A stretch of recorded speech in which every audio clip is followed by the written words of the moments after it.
कपड़े फैलाते फैलाते ही सुजाता ने समय का अनुमान लगाया। सूरज सिर के ऊपर आ गया है, 12 तो बज ही रहे होंगे। रविवार का दिन बस कहने भर को छुट्टी का दिन होता है। उस दिन तो व्यस्तता और भी बढ़ जाती है।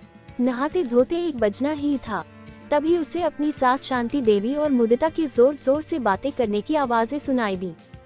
जरूर आज मुदिता फिर से अपनी सास से लड़कर चली आई होगी। मुदिता उसकी छोटी नंद है, जिसका ससुराल इसी शहर में है। जब भी उसकी अपने ससुराल वालों से किसी बात पर कहा सुनी होती है, हाथ में सूटकेस उठाए अपने मायके चली आती है। घर में सबसे छोटी और सबकी लाडली होने के कारण लड़कर आने पर भी उसके गैर जिम्मेदाराना हरकतों के लिए उसे समझाने के बदले शांति देवी बढ़ चढ़कर मुदिता के ससुराल वालों में ढेरों नुक्स निकालती और उन्हें कोसती रहती। फिर लड़ाई का दूसरा अध्याय शुरू होता। मुदिता के पति राहुल को दूसरे दिन बुलवाया जाता और छोटी छोटी बातों पर, जो हर घर में सामान्य रूप से घटित होती है, उनके लिए उससे देर तक सवाल जवाब किया जाता। राहुल के अपने घर का रहन सहन उसके आधुनिक ससुराल की अपेक्षा काफी साधारण था, इसलिए वह थोड़ा अपने ससुराल वालों से वैसे भी दबता था और चुपचाप सारी बातें सहन कर मुदिता को वापस अपने साथ ले जाता। जल्दी से स्नान कर सुजाता रसोई की तरफ लिपकी, तभी शांति देवी की नजर उस पर पड़ गई। सुजाता को सुनाकर तेज आवाज में वे बोली, लो महारानी। के पूरे 3 घंटे का राज स्नान समाप्त हुआ। न जाने कौन से ओपटन मले जा रहे थे कि घर में तूफान आ जाए, पर इन्हें होश ही नहीं रहता। हालांकि उसकी सास अच्छी तरह जानती थी कि रविवार को हफ्ते भर का ढेर सारा जमा कपड़ा सुजाता को धोना पड़ता था, फिर भी बेटी की भड़ास निकाल रही थी। वैसे भी काफी देर हो गई थी, इसलिए सुजाता चावल बनाने के लिए पानी चढ़ा, डब्बे से दाल निकालने लगी। तभी रसोई घर के दरवाजे पर खड़े सुधीर की सख्त आवाज ने उसे सहमा दिया। सुबह से घर में बैठी जाने कौन सा पहाड़ तोड़ती रहती हो कि कोई आए या जाए स्वागत सत्कार करना तो दूर की बात है, तुम्हें तो मिलने तक की फुर्सत नहीं मिलती। कोई मरे या जिए, तुम्हें क्या है, हर समय अपना ही सुख तलाशती रहती हो। 1 बजने जा रहा था, इसलिए मैंने सोचा पहले चावल ही चढ़ा दूं, क्योंकि अम्मा जी ठीक 1 बजे खाना खा लेती हैं, फिर इत्मीनान से मुदिता से बातें करूंगी। सुजाता के जवाब पर सुधीर की ताने शुरू हो गए। बहुत एहसान है आपका कि छुट्टी के दिन भी 1 बजे तक खाना तैयार हो जाएगा। घर में कुल जमा 4 जन ही हैं, जिसमें सौम्या को अम्मा ही संभालती है, फिर भी दिखाओगी कि दिन भर काम ही करती रहती हो। सुधीर जैसे आया था वैसे ही बड़बड़ाते हुए चला गया। वह भी चावल दाल चूल्हे पर चढ़ा पीछे पीछे ड्राइंग रूम में आ गई, जहां सोफे पर मुदिता बैठी आंसू बहा रही थी। वहीं बगल में उसकी सास बैठी मुदिता के ससुराल वालों के बारे में जली कटी कह रही थी। जैसे ही उनकी नजर सुजाता पर गई, एक कुटिलतापूर्ण मुस्कान उनके चेहरे पर लक्षित हो उठी।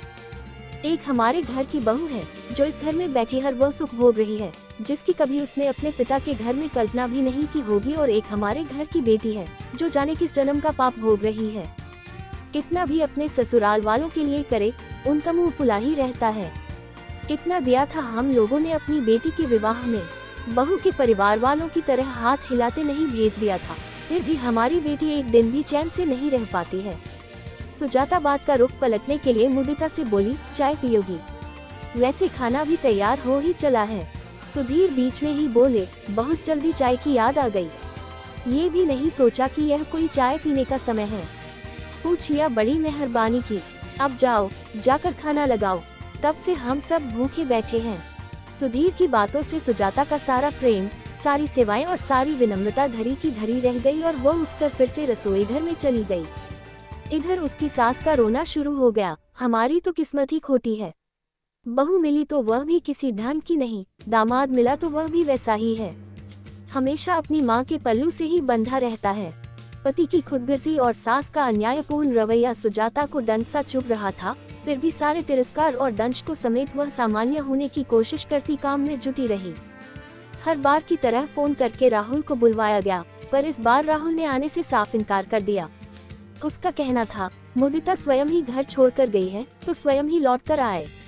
बहुत दबाव डालने पर भी वह किसी भी कीमत पर मुदिता को लेने आने को तैयार नहीं हुआ।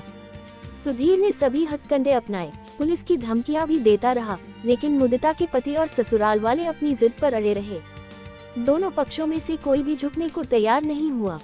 सुजाता अपनी सास और सुधीर को जिद छोड़ समझौता की सलाह देना चाहती थी, लेकिन वह भी अच्छी तरह जानती थी कि उसके बोलने का घर वालों पर कोई असर नहीं होगा।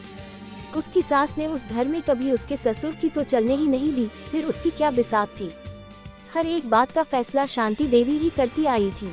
बच्चे भी माँ के नक्शे कदम पर चलते हुए कुछ ज्यादा ही उद्दंड और स्वार्थी हो गए थे। मुदिता भी अपने ससुराल में माँ की तरह सब कुछ अपनी मुट्ठी में करने के लिए हमेशा अपनी सास, नंद और पति से उलझती रहती। छोटी छोटी बातों में भी फोन पर माँ से सलाह लेती और उनके निर्देशानुसार घर चलाने की कोशिश करती। वो जब कभी जरा सा भी बीमार हो जाती, तुरंत माँ को टेलीफोन कर देती और उसकी माँ आनन फानन में पहुंचकर मुदिता को अपने साथ घर ले आती। मुदिता के व्यवहार और घर में माँ की दखलंदाजी से मुदिता का घर टूटने लगा था। सास और पत्नी की हरकतों से राहुल बुरी तरह खींच जाता। अपनी सास की जरूरत से ज्यादा दखलंदाजी उसे बिल्कुल पसंद नहीं थी। वो मुदिता को समझाने की कोशिश करता तो मुदिता अपना सूटकेस उठाए मायके पहुंच जाती। हर बार किसी न किसी तरह समझौता हो ही जाता, लेकिन इस बार दोनों परिवार अपनी अपनी बात मनवाने के लिए कटिबद्ध थे। यही कारण था कि बात तलाक तक पहुंच गई। घर में इस बात को लेकर हर समय तनाव की स्थिति बनी रहती। घर के लोगों का बढ़ता तनाव गुस्से के रूप में सुजाता पर बरसता। सुधीर का व्यवहार भी अपनी पत्नी के प्रति थोड़ा ज्यादा ही निर्मम और रूखा हो गया था। हर छोटी बड़ी बात के लिए वह अपनी पत्नी को ही दोषी ठहरा प्रताड़ित करता। गुस्सल तो वह पहले से ही था, बढ़ती परेशानी ने उसे निष्ठुर और अमानवीय भी बना दिया था। एक दिन दाल में नमक तेज हो जाने पर सुधीर इतना क्रोधित हो गया कि सुजाता को गुस्से के मारे इतने जोर से धक्का दिया कि वह सीधे दीवार से जा टकराए और उसके सिर पर गहरी चोट लग गई। सुजाता दुखी मन से अपने कमरे में चली गई। सिर पर लगे चोट से ज्यादा मन पर लगा प्रहार उसे बेचैन कर रहा था। रोते रोते कब आंख लग गई पता ही नहीं चला। तभी अपने सिर के ऊपर उसे किसी के हाथों का कोमल स्पर्श महसूस हुआ। उसकी नजर सामने बैठी मुदिता पर गई। जाने कब से आकर बैठी थी, उसे आभास तक नहीं हुआ। मुदिता धीरे धीरे उसका सिर दबाने लगी। बरबस मिली सहानुभूति से उसकी आंखें भर आई। मुदिता ने ही चुप्पी तोड़ी। एक बात पूछूं भाभी, पहले जब मेरी शादी नहीं हुई थी तो बिना सोचे समझे मैं भी आपको जाने क्या क्या बोल दिया करती थी, पर अब सोचती हूँ इतना सब कुछ आप कैसे सहन कर लेती हैं? क्या आपको कभी गुस्सा होकर घर छोड़ने का मन नहीं होता? खुशी खुशी कोई नहीं चाहता इस तरह की तिरस्कृत जिंदगी जीना। सच कहूँ तो कभी कभी मेरा मन भी खुशियों की तलाश में भटकने लगता है। दिल चाहता है सब कुछ छोड़ जिंदगी नए सिरे से शुरू करूँ, पर क्या इतना आसान है सब कुछ? मिलने को ही जिंदगी ऐसे अवसर देती है, वरना जिंदगी तो हर कदम पर खुद ही एक चुनौती है। कहीं न कहीं तो इस चुनौती को स्वीकारना ही पड़ता है। तुम्हारे भैया क्रोधी स्वभाव के हैं। परेशानियां उन्हें कभी कभी उद्दंड और निर्मम भी बना देती हैं। फिर भी जब इस तरह का क्रोधी, दबन, उद्दंड और सिर्फ अपना ही वर्चस्व स्थापित करने वाला व्यक्ति पति के रूप में मिल जाए, तो उसका एकमात्र उपाय उसे छोड़कर भाग जाना या अपनी जिंदगी नए सिरे से शुरू करना नहीं होता है।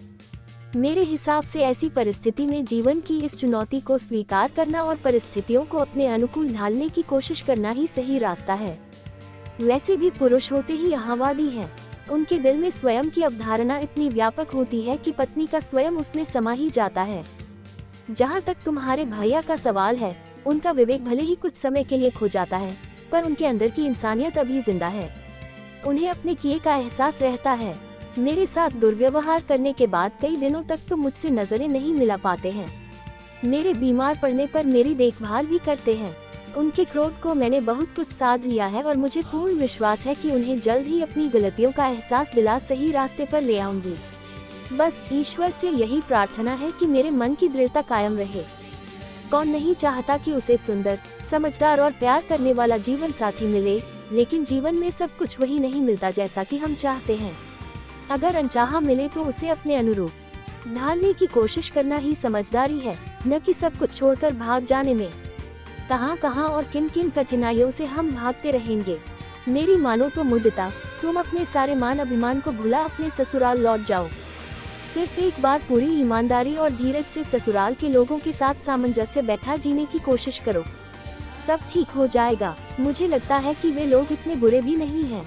फिर भी अगर कभी अपने परिवार को समेटने में तुम्हारा धैर्य छूटने लगे तो अपनी भाभी को याद कर लेना उसके संघर्षों को, जो पिछले 5 वर्षों से वह तुम्हारे मायके को अपनाने के लिए कर रही है। दूसरे ही दिन बिना किसी को कुछ बताए मुदिता घर से गायब थी। घर के लोगों को लगा सुबह सुबह मंदिर गई है।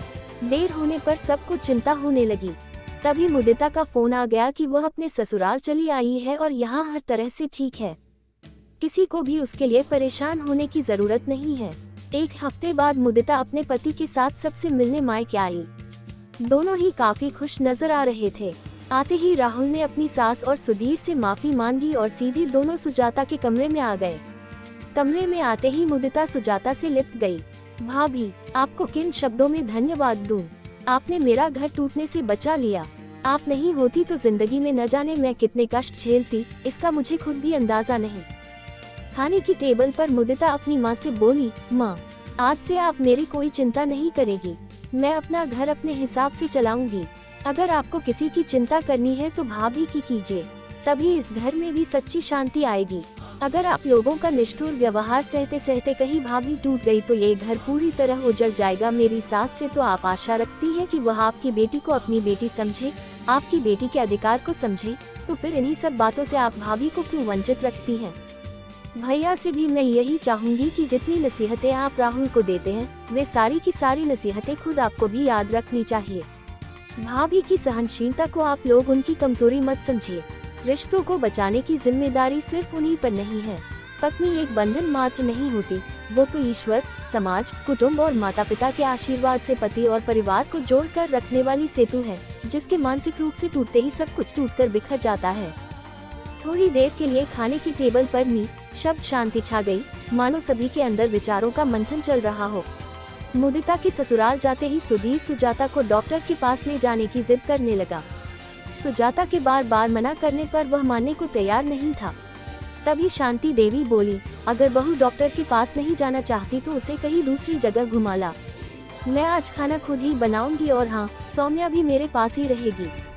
सुजाता को आज पहली बार लगा कि लोग ठीक ही कहते हैं। अगर पूरी लगन और निष्ठा से कोई काम को पूरा करने के लिए ठान ली तो जिंदगी जरूर उसे एक मौका देती है अपने काम को पूरा करने के लिए। बस जरूरत होती है थोड़े धैर्य की।